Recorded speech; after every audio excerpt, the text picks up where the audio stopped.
Sebelumnya dengan mengucapkan Bismillahirrahmanirrahim. Assalamualaikum warahmatullahi wabarakatuh. Perkenalkan, nama saya Siti Hajar Ramdun dengan NPM 0227221158. Saya mahasiswi program studi akuntansi Fakultas Ekonomi dan Bisnis Universitas Hairun Ternate. Saya mahasiswi semester 4 kelas B. Nah, tujuan saya membuat video ini yaitu untuk memenuhi tugas mata kuliah metode penelitian yang diberikan oleh Bapak dosen, yaitu Bapak Dr. Subito. Di sini saya akan menjelaskan terkait dengan penelitian fenomenologi yang di dalamnya terdapat apa itu fenomenologi dan juga apa yang menarik dalam fenomenologi. Fenomenologi berasal dari bahasa Yunani yaitu phenomenon yang berarti tampak, dan bahasa Yunani logos yaitu ilmu, yang merupakan sebuah disiplin ilmu dan studi inquiry deskriptif yang meletakkan perhatiannya pada studi atas penampakan atau fenomena, akuisisi pengalaman dan juga kesadaran. Fenomenologi singkatnya adalah studi mengenai pengalaman dan bagaimana pengalaman tersebut terbentuk.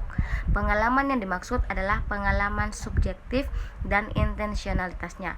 Studi ini kemudian mengarahkan pada analisis kondisi, kemungkinan intensionalitas, latar belakang praktik sosial, dan juga analisis bahasa. Studi fenomenologi didasarkan pada premis konsepsi fenomena Kantian. Studi fenomenologi didasarkan pada premis bahwa realitas terdiri atas objek dan penampakan kejadian atau fenomena yang dicerap atau dimengerti oleh kesadaran. Dalam konsepsi Husserl, fenomenologi berpusat pada refleksi sistematis dan studi struktur kesadaran dan fenomena yang tampak pada pikiran. Nah, fenomenologi berbeda dari konsep analisis Kartesian yang memandang realitas sebagai set atas objek yang bertautan dan bertalian antar satu dengan yang lainnya.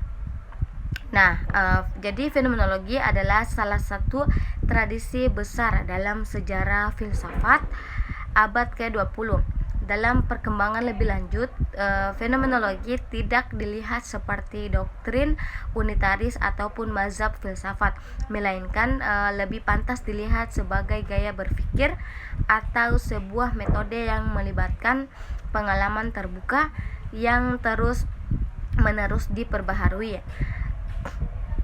sehingga upaya mendefinisikan fenomenologi tidak dapat pernah cukup, dan bahkan upaya yang paradoksal karena tiadanya fokus tematik yang mendirikan fenomenologi itu sendiri.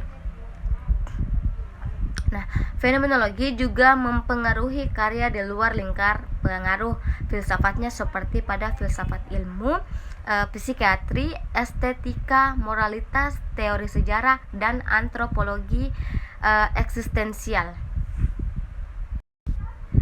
Fenomenologi merupakan salah satu jenis penelitian kualitatif yang diaplikasikan untuk mengungkap kesamaan makna yang menjadi esensi dari suatu konsep atau fenomena yang secara sadar dan individual dialami oleh sekelompok individu dalam hidupnya.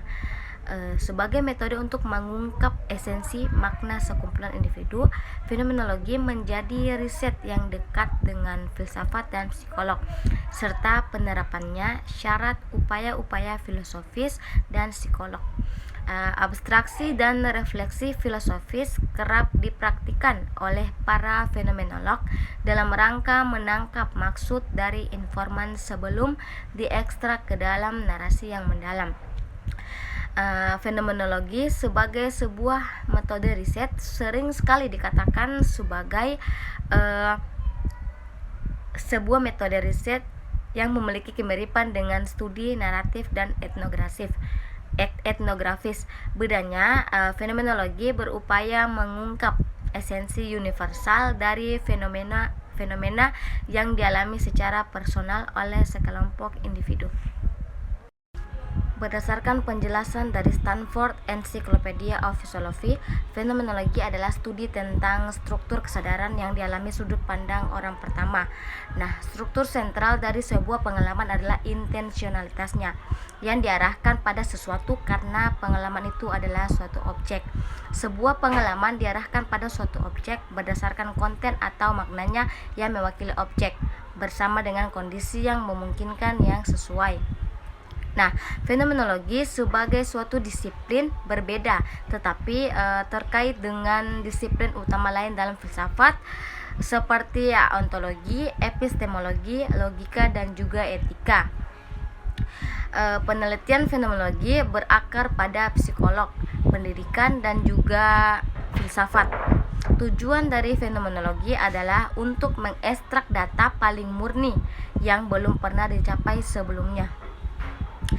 Terkadang peneliti membuat catatan pribadi tentang apa yang mereka pelajari dari subjek. Nah, hal ini dapat menambah kredibilitas data serta memungkinkan peneliti menghilangkan pengaruh untuk menghasilkan narasi yang tidak bias.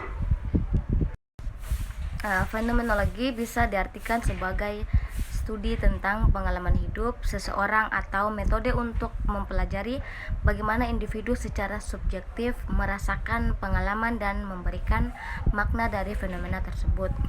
Nah, penelitian fenomenologis juga dapat didasarkan pada studi kasus tunggal atau kumpulan sampel. Studi kasus tunggal tersebut mengidentifikasi kegagalan dan perbedaan sistem. Nah, data dari banyak sampel menyoroti banyak kemungkinan situasi. Dalam kedua kasus tersebut, ini adalah metode yang dapat digunakan oleh peneliti. Nah, ada 3 metode. Yang pertama yaitu peneliti dapat mengamati subjek atau mengakses catatan tertulis seperti teks, jurnal, puisi, ataupun buku harian.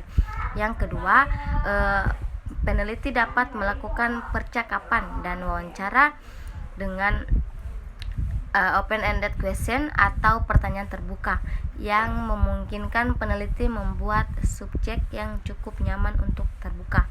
Nah, yang ketiga ada action research dan focus workshop, yaitu merupakan cara yang tepat untuk memenangkan kandidat yang memiliki hambatan psikolog. Untuk menggali informasi yang mendalam, peneliti harus menunjukkan empati dan menjalin hubungan yang baik dengan partisipan. Nah, metode penelitian fenomenologis semacam ini mengharuskan peneliti untuk fokus pada subjek dan menghindari pengaruh. Nah, mungkin itu saja penjelasan terkait dengan apa itu fenomenologi. Sekarang saya masuk pada hal yang menarik pada fenomenologi. Nah, yang menarik dalam fenomenologi yaitu dilihat dari fenomenologi sebagai metode penelitian, yakni memiliki beberapa kelebihan atau keuntungan. Kelebihan yang pertama yaitu sebagai metode keilmuan.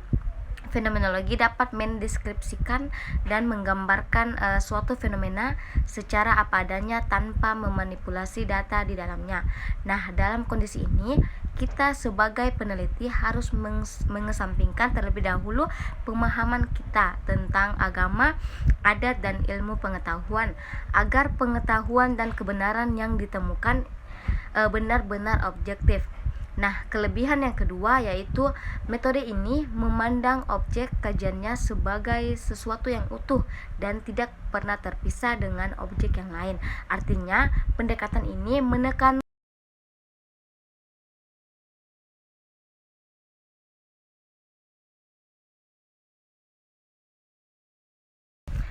mungkin itu saja pemaparan terkait dengan penelitian fenomenologi dan hal yang menarik dalam penelitian fenomenologi.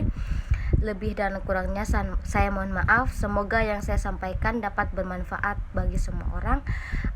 Saya tutup dengan billahi taufiq wal hidayah. Wassalamualaikum warahmatullahi wabarakatuh.